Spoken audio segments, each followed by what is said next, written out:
Welcome to the News9 Plus Show on the world's first news and current affairs OTT platform, News9 Plus. The people of Pakistan have voted with their feet. PTI-backed independents have won over 90 out of the 263 seats, but they're still short of a majority. So there's an impasse right now in Pakistani politics. No single party, it seems, can form a government. What happens next? Joining me to discuss this are Imtiaz Gul, senior journalist from Islamabad, Shalini Chawla, and my colleague Aditya Raj Kaul. Welcome to the News9 Plus Show. Imtiaz, I want to start by asking you, since you're right there in the middle of the maelstrom in Pakistani politics, what exactly happened? It seems the military seems to have delivered on its promise of the elections, but Nawaz Sharif seems to have fallen short. Well, I think Nawaz Sharif or his party had minimal chances anyway. So there were too much expectations attached to Nawaz Sharif or the ability of his party to pull voters into the polling stations. The sentiment on ground had been very much against the status quo, the civil-military status quo, whether it's the People's Party or the Pakistan Muslim League. I don't think there were a lot of people who would have willingly voted for these conventional mainstream political parties. And I think this is where the calculations went wrong. Right. The calculation was that months of repression, different tactics, they would intimidate the PTI, Imran Khan's followers, and they would not turn up for voting. But interestingly, out of the 60 million cast votes, the PTI has polled more than 55%, all the losers as well as the winners. So you can gauge from this staggering number that the people, at least those who voted for independent PTI-backed candidates, they voted against the status quo. This is what I think one of our prime-time anchors, Najm Sethi, was also telling Karan Thapar, that the generals basically tried their best, but they miserably failed. The generals tried their best, Aditya, and they miserably failed. Were you expecting this kind of a landslide in Pakistan? We've been talking about it for weeks now.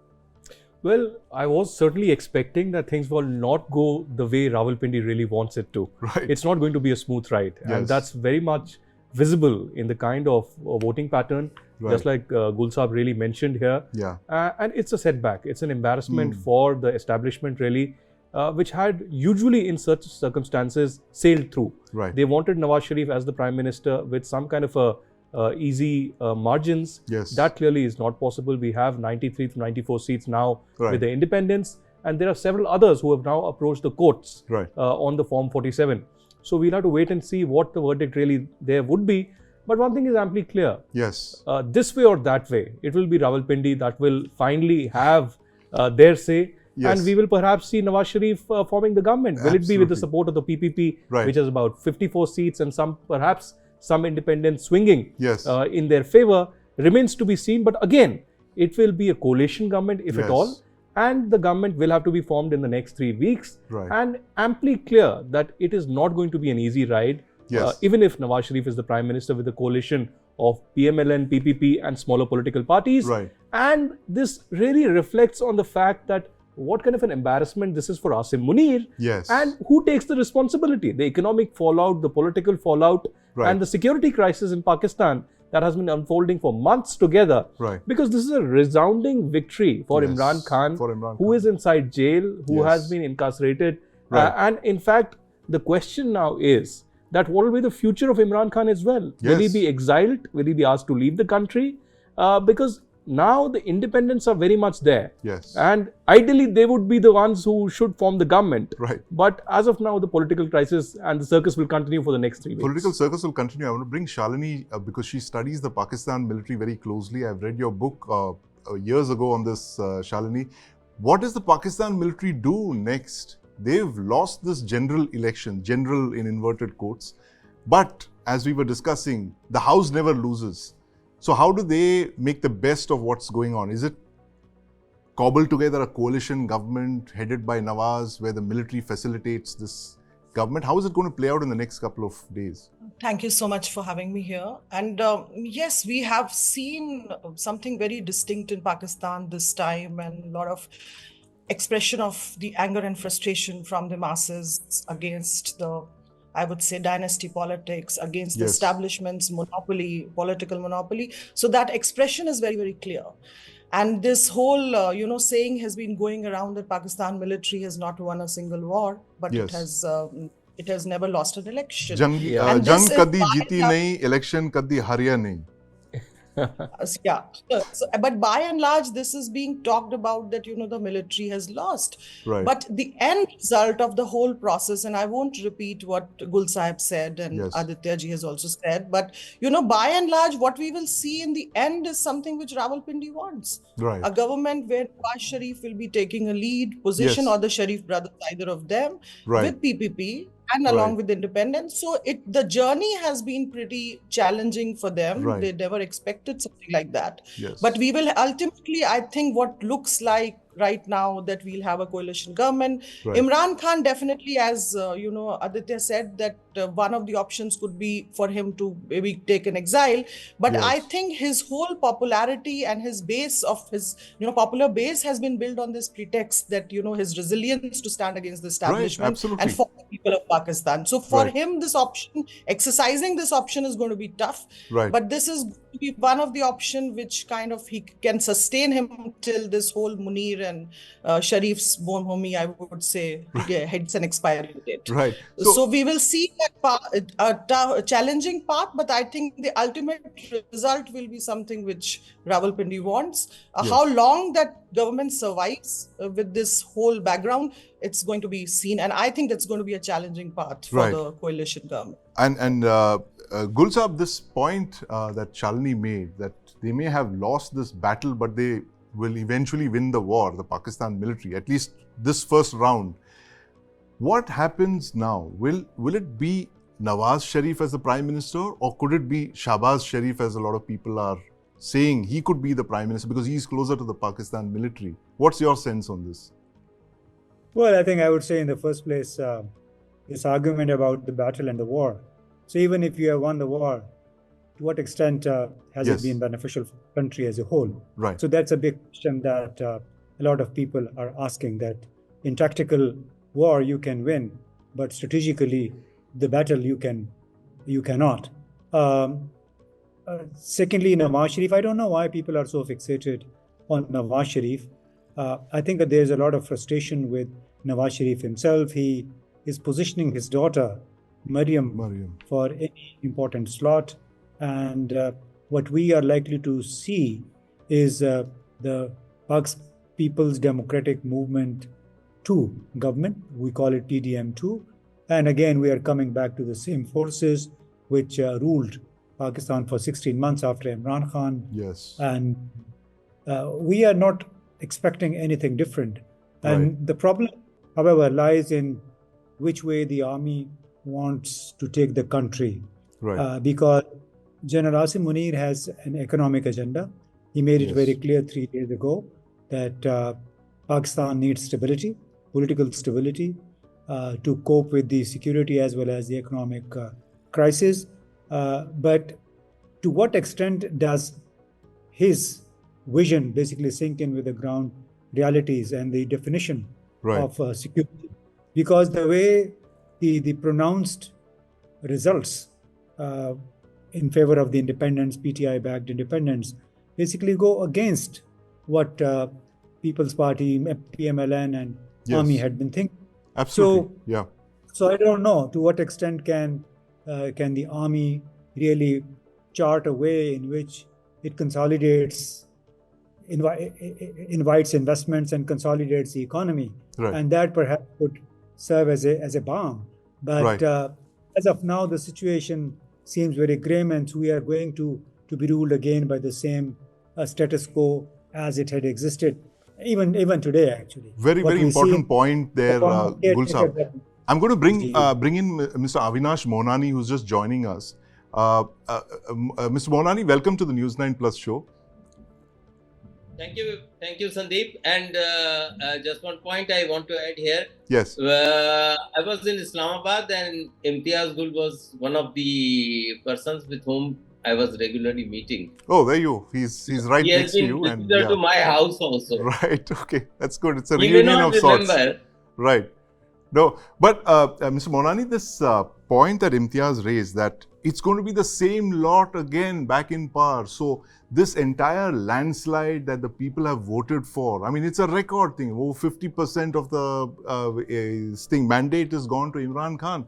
And if the mandate of the people is not going to be respected, you're going to have like 90 plus independents or just floating around. Is there going to be some sense of dejection, frustration among the people? It's a very young country, Pakistan. I keep emphasizing this point. It's the median age in Pakistan is 20. It's 28 in India. It's a very young country. How does the youth deal with this frustration of having seen an election being taken away from them? The problems, Sandeep, in Pakistan are the two serious problems that the political leadership and the army leadership has to handle. The one is the internal security situation, which is aggravating day by day. And the second, as India says, is the economic situation. There are very few jobs left. There is a high rate of inflation, unbelievably high. The power situation is becoming bad. So all those economic indicators are pushing people to the brink. Right. There is a huge crisis. The education cost is rising. The health cost is rising. Every cost is rising. Now, how that the journey of inflation can be put back in the bottom, it's very difficult for any government, whether it is headed by Nawaz Sharif, Shahbaz Sharif, or maybe even the direct army, or even Imran Khan. What Imran Khan did in those 3.5 years, he did nothing great.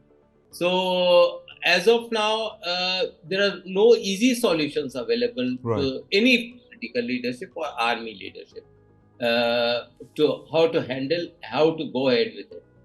That is why you see there is a lot of frustration among the youth, and any piper coming singing a tune like Imran Khan, the people go after him.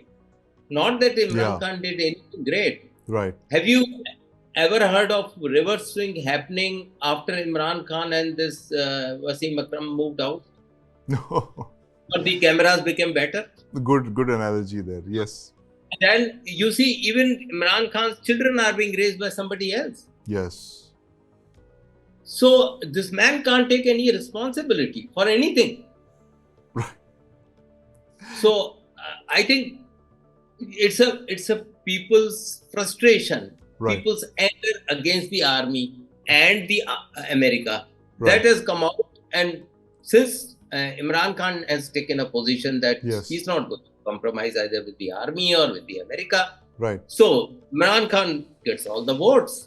And had the bat been the symbol, I think the independents would have a clear majority. Would have a majority. Aditya, this interesting point there, anger, that's like probably a 6th A in Pakistan right now. You have Army, Allah, America, Awam, assassination, and this is the 6th one that you mentioned, Mr. Mohananey, the anger. How is that anger going to play out? Especially when you're talking of someone like Imran Khan, who's won a great election, but he can't enjoy the fruits of it. He's in prison. This anger has been simmering for quite some time. Yeah. We've seen the way Imran Khan, I'm not going on to the charges that he has faced, this court of law for that, but there was, of course, a resonance that Imran Khan had with the common population. Right. He had massive support. He has massive support today. Right. That is clearly visible across the provinces of Pakistan. And even sitting inside the prison and dictating the terms of the elections clearly indicates the kind of support he has. Using AI. I mean, the video that has come out.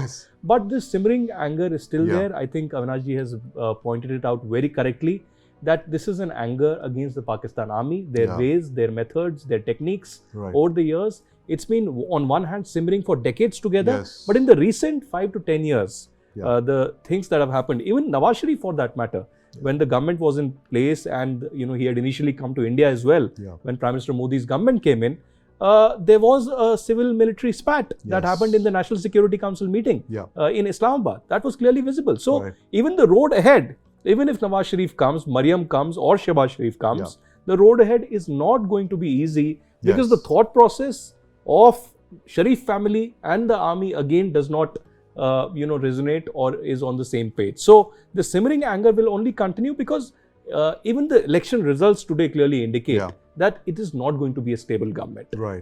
Unstable government, an unstable alliance between the army and the political masters will clearly have an unstable future for Pakistan, be it politics, be it economy, or be it the security. Right. Important points there, Aditya. And Shalini, this point that Aditya makes about it being an unstable alliance between the army and the Sharif family or whoever else comes to power, given the fact that Pakistan is literally staring at an economic abyss, does it have any other radical ideas to change its destiny in the next few months at least?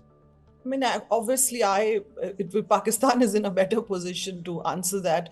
But what I see is this instability, and the biggest challenge which this whole coterie, I would say, military, PPP, PML, and the coalition which will come together, will be what they will be facing apart from the security challenges, economic challenges which have been talked about. I think the deep polarization in the society and the institutions.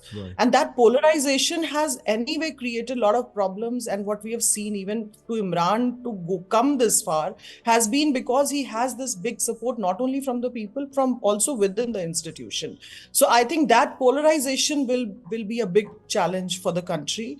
And how one way could have been to involve PTI in some form, but that's obviously not going to happen. So we will see a very intensifying instability, I would say, in the coming years in Pakistan till this whole coalition survives. And I'm not sure how long it's going to be surviving, because along with this, you also have the military, which image has been dented because of the continuous attacks which are coming from the TTP on the military installations. So they also have that to now to address after the elections. And will they now go in for military operations, or how they are going to be doing it? So there are multiple fronts that the military has to fight. Absolutely. So I think it's going to be a tough road ahead. Right, a tough road ahead indeed. And Mr. Gul, as Shalini was mentioning, the fact that looking at a wounded military that's being publicly defeated by Imran Khan, if you can use that word for it. And this earlier point that I made, that you have a very large percentage of the electorate that's voted for Imran Khan, but their vote is being kind of taken away from them. This thing of the Pakistan military that's wounded, which doesn't seem to have any new ideas, and an electorate that's deeply angry. What kind of a recipe do you see for the next couple of months? How's this going to play out? Well, I think for the next couple of months or couple of years, it should be okay if the incoming government understands what the military wants. The military has created a parallel economic structure in the name of Special Investment Facilitation Council. And the intention is to basically guide and steer the economic activities, foreign investment in Pakistan. So as long as the civilian government is comfortable with the military guiding that, I don't see any big problems for these forces of status quo. For me, there are three big challenges for the state of Pakistan as of now. One is the credibility of state institutions, which has eroded tremendously in the last 2 years or so as a result of the persecution of the witch hunt that Imran Khan and PTI has endured. Then the other big challenge is the questionable integrity of mainstream leaders. You name Zardari or Bilawal or Nawaz Sharif, Shehbaz Sharif, they are at each other's throat during the election campaign. They abuse each other, but now they are hobnobbing, embracing each other for coalition government. So this is this bigotry, this hypocrisy that this younger generation has seen in this country has totally destroyed the integrity of these leaders. And that's why we saw this expression of rejection in terms of over 50% votes for the PTI. And the third one is, and the third big challenge is the mindset that we see comes with Nawaz Sharif, Shahbaz Sharif, with the military, and with Asif Ali Zardari, this mindset of patronage, exploitation of the system. So as long as we are governed by this mindset, it will be very difficult for any government to take Pakistan out of. Absolutely. Pakistan's election results surprised us. But on election day, on the 8th of February, we knew two things. That Imran Khan was the most popular Pakistani politician by far, and that Nawaz Sharif was running out of steam. Let's listen into what Sushant, Sareen and me told Kartikeya Sharma on his show last week. Continues to be a popular politician. Absolutely. So, can you take us through why he continues to be a popular politician? Despite being behind bars, despite so many corruption cases? Kartikeya, the test of the free and fair elections in Pakistan is if Imran Khan were to stand for elections, he would win by a landslide. And that is the kind of popularity that he enjoys in Pakistan today. And the longer he has been imprisoned, the more cases that have been put out, on him, the way his party is being dismembered, dismantled.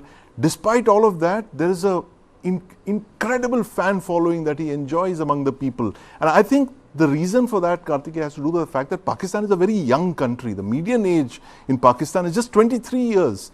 And there is a generation of Pakistani voters, the young people, who haven't seen leaders before him. And for him, he is saying all the right things. He says that I am the guy out there, I am challenging the Americans, I am standing up for Afghanistan, I am standing up for the Muslim people of the world. All of these things seem to have struck a chord with the people. And if you ask me, Kartikeya, Imran Khan's popularity is the kind of popularity that Donald Trump enjoys in the United States. Both of them are outliers. They are both outsiders. They were not politicians, they're not career politicians. Okay. They've come in, they've parachuted into politics and they've struck a chord with the people. People absolutely love him. That's the reason he's the most popular and the most beloved politician in Pakistan. But let me stick my neck out a little more out here and really, I hope you lose this clip if I'm wrong.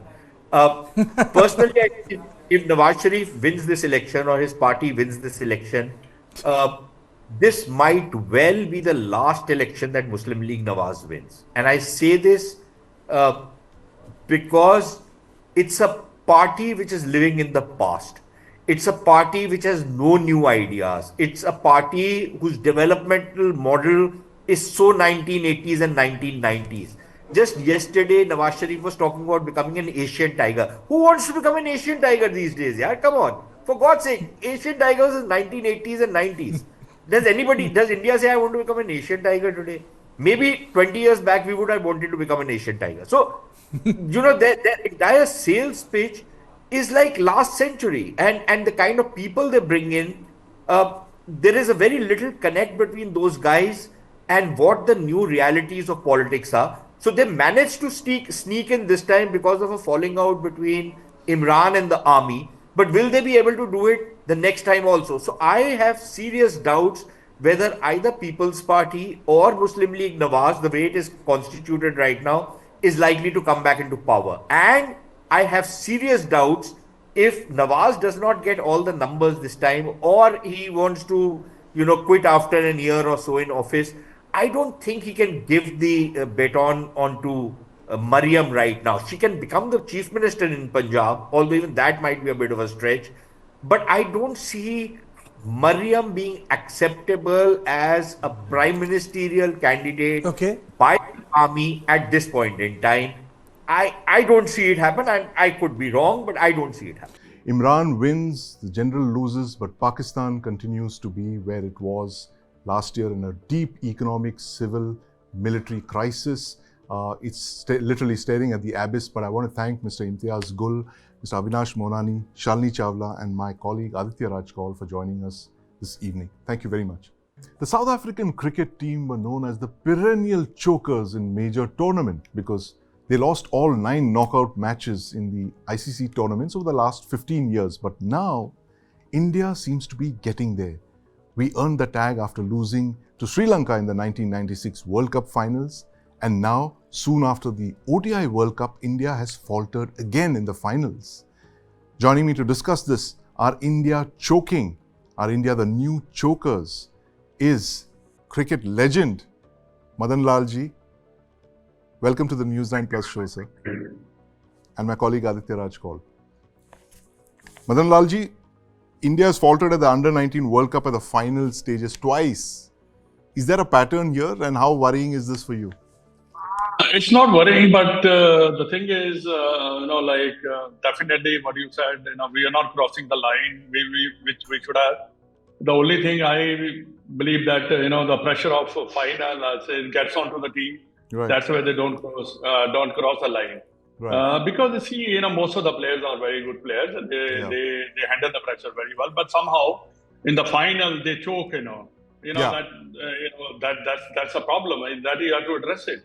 The only way you can address it that you have to be mentally very, very strong. When you approach the game. I watched the game yesterday against Australia. Right. The way the Australian approached the game, it was fantastic. Fantastic. Right. I really enjoyed it. The way they fought and all. Yeah, Madan Lal ji, how do you develop a big match temperament? Like you said, how do we stop being chokers? What can we learn, maybe from the Australians? I think, the first thing I believe, you have to bring this sports psychologist somewhere, Right. They have to talk to the player. It's very, very important, which I believe for the last 10 years I'm doing this subject for a long, long time now. Yes. I believe the game is played in the mind, And then another thing which I'm being as a coach also Indian team, I think we are very insecure people. Right. Very, very insecure, I don't know why we are scared of anything. Right. Yesterday they approached the game totally wrong, Yeah. They should have approached the game very positively. Never mind if you lose, but at least your approach should be right in the way Australian played, The fear of losing is, I think, it's too much, with this young kid. And other thing which I believe, too much hype, going to the parent house, talking to the interview, taking, all these things, getting into the all, Havan and all these things. Yes. You must have watched the final, against Australia in that World Cup final. Absolutely. And, there was so much going. You can enjoy the game. You can enjoy the victory after winning the game. You can enjoy the victory after winning the game. Yeah, that's an important point. Fear of losing. Aditya, fear of losing. Imran Khan, 1992 World Cup, and now he's won an election by a landslide. I think what happens usually with Indian players is that there's immense level of psychological pressure. Yes. The country is watching, and there are thousands and lakhs of fans closely monitoring. Right. Even though I'm of a firm belief that this under-19 team as well, there'll be at least 2 to 3 cricketers, if not more, that will land up in the national cricket team as well. They will represent India. Yeah. We have immense talent, and especially with legends like Madan Lal. I've seen him since my childhood. Yes. I used to stay in Asian Village, and he used to be there at the Sirifort Auditorium, regularly chasing and training the cricketers. Right. And these legends really build the future of India. Yes. So clearly, even if there's been a loss, I think Indian cricket is here to stay. We are here to display immense level of new cricket in the coming days, weeks and months. In fact, immense level of cricket, and we can never back down. But Shekhar is joining us, Shekhar Luthra. Shekhar, what is India? Are India the new chokers, and what's happening to us at the finish line? Why are we losing the game? Well, the others have spoken a lot about, fear of losing and everything, getting psychologists. But the problem which Madipa probably also knows, that you have to have cricketing knowledge in order to be an administrator.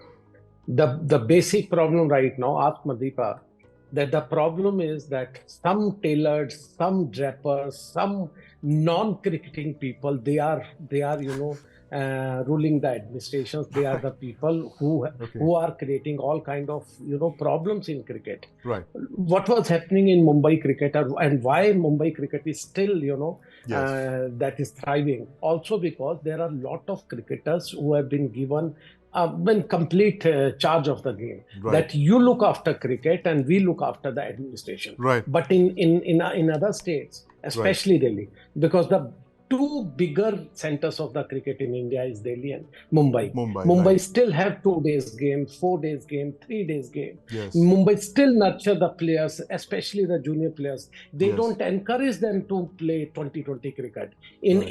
In states like Delhi or any other local states, Yeah. other states of India, they have been asking the youngsters, 12-year-old, 15-year-old, to play 20-20, 30-30 over Yes. kind of game.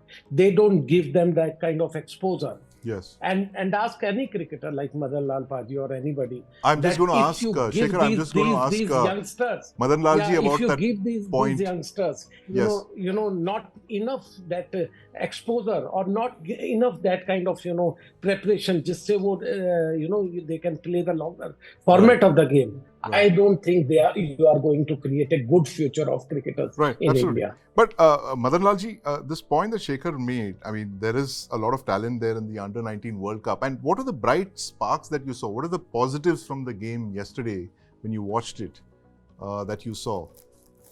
Well, positive, I think, there is quite a few youngsters who have done very, very well. And I think they might play for the country, but they need experience.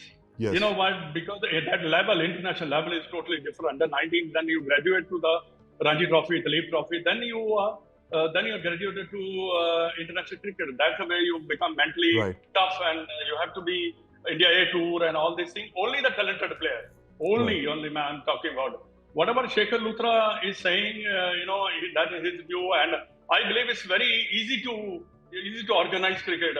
Like he was talking about Delhi. Once 1 year I was in charge of Delhi. Delhi DDCA, when some judge was there. And we were the champion, and I made them a number one association in India. So the only thing you can organize is giving the responsibility to the player, to the people those who are working with you, and give them a lot of confidence. If they're doing something wrong, then you can get in and tell them, look, this is not right. But someone has to tell them. But yesterday match, look at the match they approach like Nepal or Sri Lanka and other things. Their approach for Indian team approach was different. When they come to Australia, and their approach was totally different. I don't know why, because they were too scared of losing it. And they had a fear. Once the fear comes, the doubts starts. And then you don't win. You have to go all out. Right. But Madan Lalji, we had the same problem with the final in the World Cup, one-day international World Cup, where we faltered at the final. We won all the matches, and then right in the World Cup final, we gave up. It seems like we came under a lot of pressure, like Aditya was saying, collective pressure, national pressure. Yeah, see, in 11 players, there is hardly 1 or 2, 3 players is a very, very mentally strong. Rest of them, it's not that good, that mentally tough, which the 3 or 4. Then what happened then? If your main batsman gets out, then it's very difficult to win the game. Look, yesterday, I think Australians, they batted very well. 253 was not a big score. It could have been chased very easily. But we choked because of high pressure, fear of losing it, and all this thing, Right. Shekhar, we choked because of high pressure, fear of losing, of course. That's what happened to us last year as well. What lessons can we learn from our adversaries? But here's Australia's one anti-choking team. What can they teach us? I think Madipa nailed it, by saying that when he was in charge, Delhi won the Ranji Trophy. I completely agree. When you have cricketers to organize cricket, to look after the cricket, that is the kind of results you are going to get. But coming back to your question, I was reading a tweet by a Ranji Trophy veteran from Bengal, Manoj Tiwari. He said that we should stop Ranji Trophy. We should not be, because nobody is getting selected from the Ranji Trophy, and this is the time a prestigious tournament like should be stopped and should not be kind of disrespect na di jaye. So the point is simple. You talk about choking, you talk about the pressure, but the point is who is creating pressure? because all these non-cricketers, all these administrators, politicians who are putting a lot of pressure that, hotel room rent has gone to 1 lakh rupee, even the hospital rooms have been booked. There are this flight ticket is being, sold for this much. So that pressure comes directly to the players, whether you read newspaper or not, but because of the social media. Earlier days during the Madanlal ji type days, they used to not, look into the newspaper or watch the television. But right now, the exposure of social media is so much that it gets you affected, you know. And when your prime minister, when your top politicians, when some other prime minister is also attending and when you have 1 lakh of people, watching that World Cup final, obviously that pressure gets into gets into you. So, I mean, there are problems, and then the technique part also. Because we are selecting most of our players from T20, we are not giving them enough exposure for longer format. Then obviously your technique also comes into play. Your technique, you are always seen there, somewhere, getting distracted by big bowling or maybe some good bowling by the opponents, and your technique is exposed completely. Absolutely. And last question to Madanlal ji. Sorry, you want to say something? I think, the people, the youngsters are distracted by 25 rupees. Right. People are getting... Because, the players are IPL, they're getting 25 crore, 16 crore, 18 crore, 20 crore. But the thing is that these youngsters doesn't know because they're a young age, tender age. So they don't want to play Ranji Trophy. They don't want to do anything. They just want to play IPL. That's it. IPL, absolutely. But Madanlal ji, what's your advice for the Indian cricket team? T20 matches coming up this year, very crucial tournament. What would be your advice to them? Stay away from, No, not stay away, because see, first of all, you have to pick the right team. That is very, very important. And 2020 cricket is very difficult to predict because most of the team in the world they are very strong. And it's a power hitting. Mind you, it's a power hitting. That's where they have to work on. And the bowling, they have a lot of work on the variations. I've seen, and the boundaries are very small. So all these power hitters, and these are the things they have to work for. And at the moment, which I see, we have a good team, but end of the day, you have to produce a result. That's where it matters. Right, Shekhar. Last comments from you on this T20 tournament coming up. What should the Indian cricket team be looking at? I think first and foremost, what Paji has also said, we have to pick the right players. It should not be like, if you pick one good player, the problem right now with most of the states are, if you pick right people, then you can't, make money. These selectors and all these administrators who have been out to make money, there are so much of corruption going on. Then obviously that particular player, if he is good enough, then he blocks the way for all others. You look at any team in the Ranji Trophy or even in the junior section, you will see that in a season there are about more than 25, 27, 30, 35 kind of players have been given chances to play 4 or 5 games in a season. That means you are not picking the right players. Otherwise, during Madipa or during even till last before the IPL and all, they got started.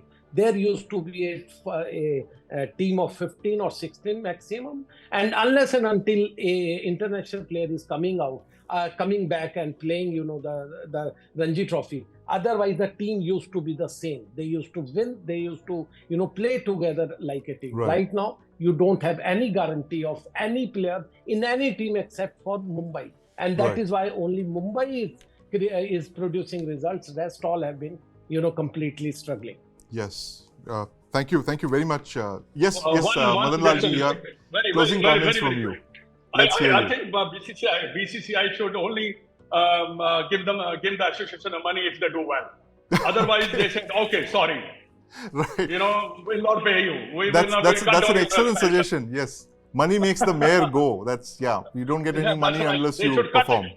If the association doesn't do well, in cricket, I'm talking about only cricket, administration, everything, which is connected to the cricket, They should say, sorry, we will not give you money. Absolutely. Performance-linked incentives. Yes. Yeah.